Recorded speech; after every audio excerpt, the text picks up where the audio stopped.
My boss made my life hell until I found out his secret. I used to think my boss just had it out for me. Every day felt like a battle, unrealistic deadlines, public humiliations, and workloads that no human could handle alone. I lost sleep, my health suffered, and worst of all, I started doubting myself. But then, I found out his secret. And let me tell you, it changed everything.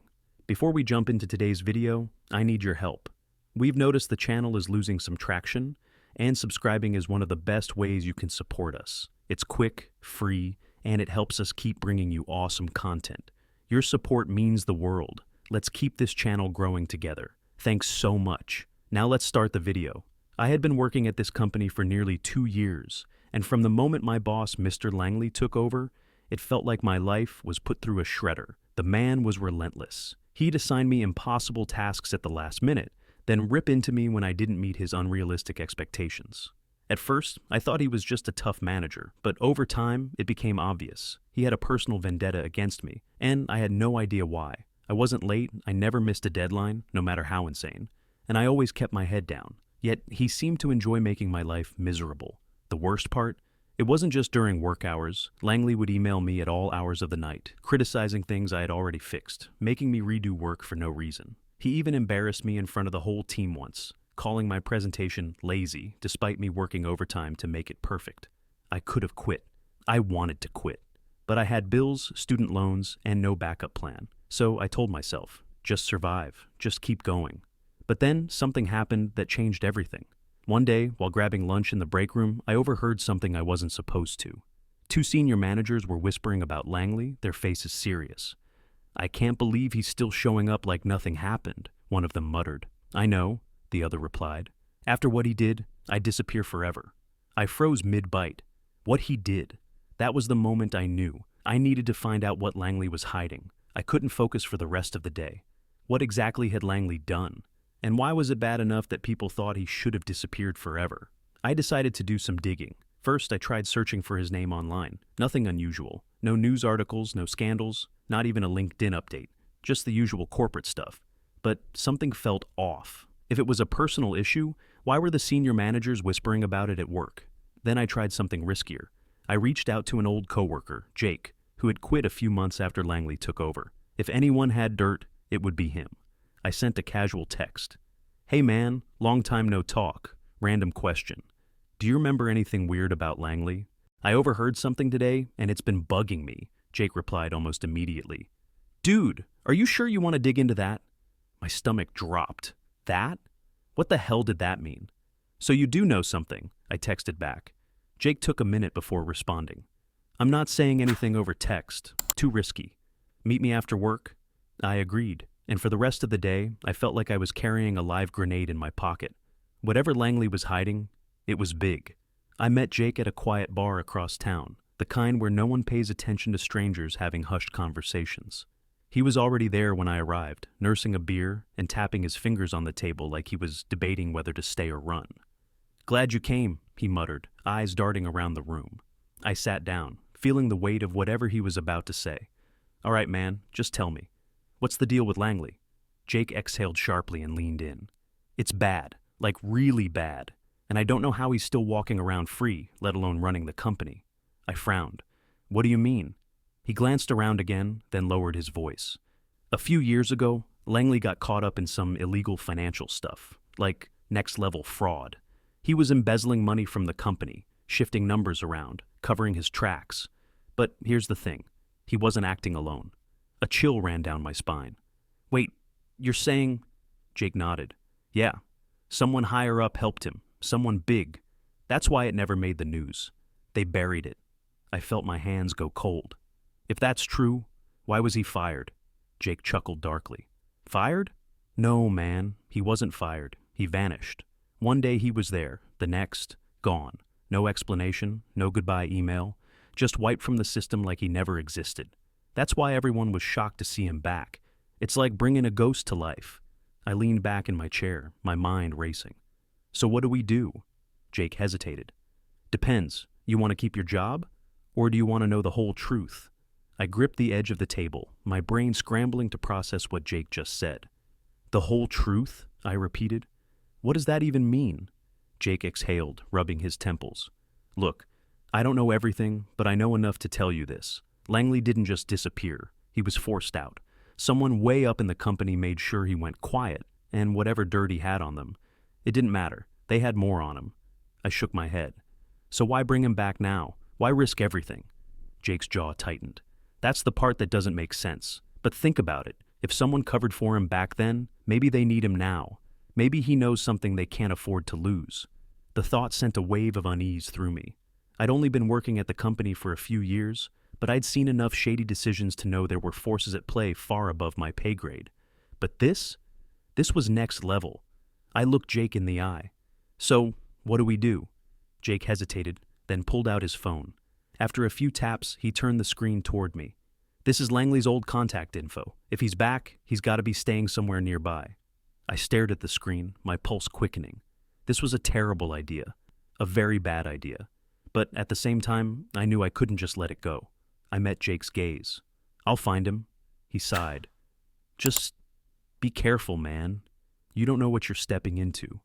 I nodded, pocketing the number. I was about to find out.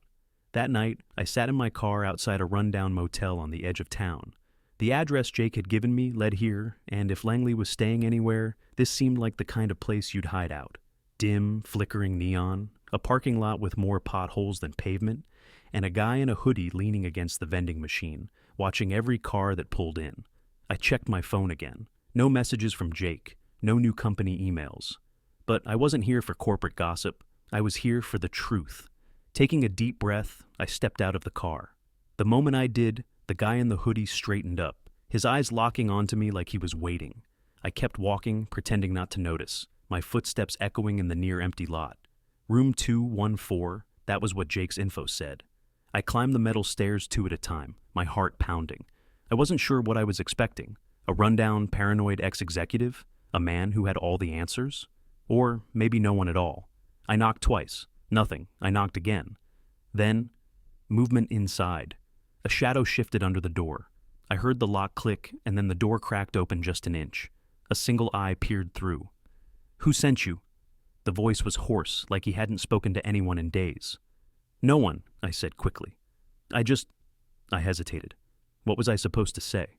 "I work at the company. I know who you are, and I know you weren't supposed to come back." Silence. The air felt heavy. Then, slowly, the door opened wider. Langley looked rough. His hair was unkempt, his clothes wrinkled like he'd been sleeping in them for days. But his eyes? Sharp. Too sharp for someone on the run. "You're either really brave," he muttered, stepping back, "or really stupid." I walked in, and he shut the door behind me. "Probably both," I admitted. Langley sighed and sat on the edge of the motel bed. "If you're here for the truth," he said, rubbing his hands together, "you'd better be ready for what happens when you find it." Something told me I wasn't. But there was no turning back now. Langley stared at me, studying my face like he was trying to decide if I was worth talking to. His room smelled of stale air and cheap motel soap. The curtains were drawn tight, and a half-empty bottle of whiskey sat on the nightstand. I pulled out my phone. "Look," I said, "I don't know what happened, but people are still talking about you. They say you disappeared for a reason. That I stole something," he finished for me, shaking his head. "Yeah, I know what they say." He leaned forward, elbows on his knees. "Tell me," he continued, "what do you know about the Infinity Project?" I froze. The Infinity Project. I'd heard whispers, late-night office gossip, half-joking theories from developers. It was some kind of black-budget research initiative the company had supposedly abandoned years ago. A failure. A myth. "That was just a rumor," I said. Langley let out a dry chuckle. "Of course it was," he muttered, "because that's what they wanted you to believe." He gestured toward my phone. "Go ahead, try looking it up, see if you find anything." I hesitated, then opened my browser. I typed Infinity Project Corporate Archives. Nothing. Infinity Project Classified Files. Nothing. I even tried a deep dive into some old employee forums. Nothing. It was like it had never existed. Langley watched my reaction. "Now do you see?" he said quietly. I looked up at him. "What was it?" He exhaled slowly. "It was supposed to be the next step in artificial intelligence," he said. "A program that didn't just learn, it predicted. It could model human behavior down to the smallest details. Not just what people do, but why they do it. What they would do next. Given enough data, it could anticipate decisions, trends, even entire societal shifts before they happened. I felt a chill run through me. And it worked? Langley nodded grimly. Too well. I swallowed hard. So what happened? Langley leaned back against the headboard, running a hand over his face. They wanted to sell it, he said. To the highest bidder, military, governments, corporations, it didn't matter. They realized it wasn't just a program, it was control. The power to predict meant the power to manipulate. The weight of his words settled over me. I knew the company had secrets, but this was something else. I took a breath. So why did you leave? Langley closed his eyes for a moment before answering. Because I saw what came next. I frowned. What do you mean? He opened his eyes, locking onto mine. They didn't just want to predict what people would do, he said. They wanted to start deciding it for them. A sick feeling twisted in my gut. They didn't shut the project down, Langley continued. They just buried it, rebranded it, and it's still running right now. They're using it, feeding it more data, refining its accuracy, and soon, they won't need people like you and me anymore. I gripped my phone tighter. How do you know all this? I asked. Langley hesitated. Then slowly he reached into the pocket of his jacket and pulled out a small, encrypted hard drive. Because I took this, he said. I stared at it. And in that moment, I realized. Whatever was on that drive, it was dangerous enough to get us both killed. I stared at the hard drive in Langley's hand, my pulse pounding. You stole data from them? I asked, barely above a whisper. Langley gave a dry, humorless chuckle. Not data, he corrected. Proof. He turned the drive over in his hand as if weighing it. This contains logs, models, even projections from the Infinity Project. It proves everything, that they didn't shut it down, that they've been perfecting it. I swallowed. So why haven't you exposed it? His expression darkened. Because they've been watching me, he said, ever since I disappeared. I thought I was careful, but the moment I tried to send anything, something always happened. Files got corrupted, my accounts were locked, my contacts vanished. A cold dread settled over me. This was bigger than I'd imagined. You're saying they have people everywhere? I asked. Langley nodded. Inside news agencies, tech firms, even law enforcement. If they get their hands on this drive, it's over. The last piece of evidence, gone. I exhaled, running a hand through my hair. So what do we do? He studied me. We? I hesitated. Up until now, I'd been just another employee, oblivious to the machine grinding beneath the surface. But now I knew, and there was no unknowing. Langley must have seen the shift in my expression, because he slid the hard drive toward me. I can't do this alone, he admitted. They already know my face, but you still have access. You can get this out. I felt the cold metal of the drive against my fingertips. If we do this, I said slowly, they'll come after us. Langley nodded. They already are. A heavy silence hung between us. Then, a knock at the motel door. 3 sharp raps. Langley froze. My breath hitched. Another knock. Langley moved first, stuffing the hard drive into my jacket pocket and shoving me toward the bathroom. Stay quiet. Don't move. I barely had time to press myself against the shower wall before I heard the door creak open. Mr. Langley? A smooth, authoritative voice. My stomach dropped. I was hoping we'd have a word, the voice continued. It's been a while. Langley's voice was calm but tight. You followed me. A pause. Then, you made it easy. I peeked through the cracked door. A man in a dark suit stood just inside the room, flanked by 2 others. His face was unreadable, but his posture was casual, like he already knew he'd won. We'd like to retrieve some company property, the man said. Langley didn't respond. The man took a slow step forward. There's no need to make this difficult, he said. You know how this ends. My heartbeat thundered in my ears. Langley was buying me time. I reached for my phone with trembling fingers, opened a new message, and typed 3 words to the only journalist I trusted. Need to meet. Then I hit send. The man in the suit exhaled. Mr. Langley, let's not waste time. Just hand it over. Langley squared his shoulders. No. The man sighed. I was afraid you'd say that. Then a flick of his wrist, and the sound of a gun being cocked. Langley didn't even flinch at the sound of the gun cocking. I, on the other hand, had to bite the inside of my cheek to keep from gasping.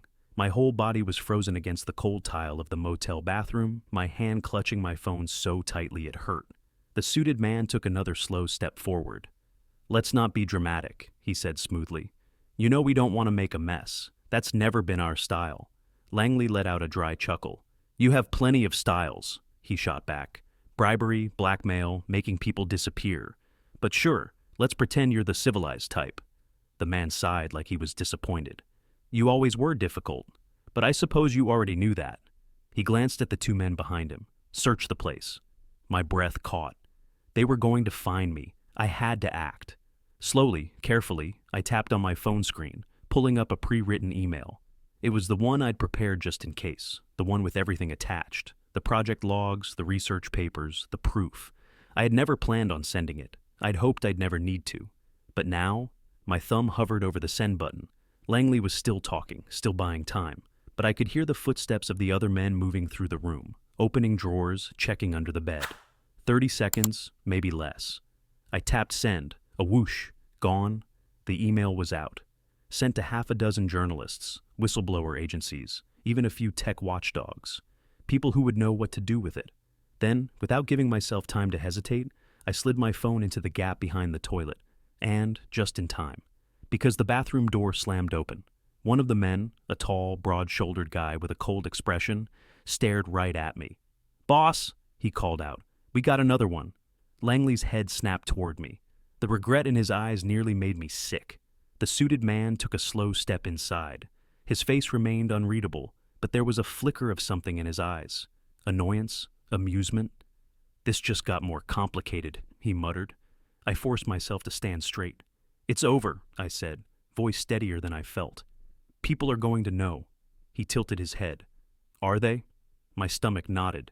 Had the email gone through? Had they intercepted it? Was I bluffing with nothing? Langley answered for me. "Yes," he said simply, "and you can't stop it." A long, tense silence filled the room. Then the man exhaled sharply and shook his head. "You were never the type to let things go, were you?" Langley smirked. "Guess not." The suited man looked between us, then finally nodded to his men. "Take them." A rough hand grabbed my arm, yanking me forward. I struggled, but it was useless. I was shoved toward the door, my mind racing. What would they do to us? Would we ever see daylight again? And then, a loud bang, not a gunshot, a door, crashing open, shouts, footsteps pounding against the floor. I barely processed what was happening before the room was flooded with agents in tactical gear. FBI. The suited man stiffened. His hand twitched toward his pocket, but 3 guns were already trained on him. "Hands up!" One of the agents barked. "Now!"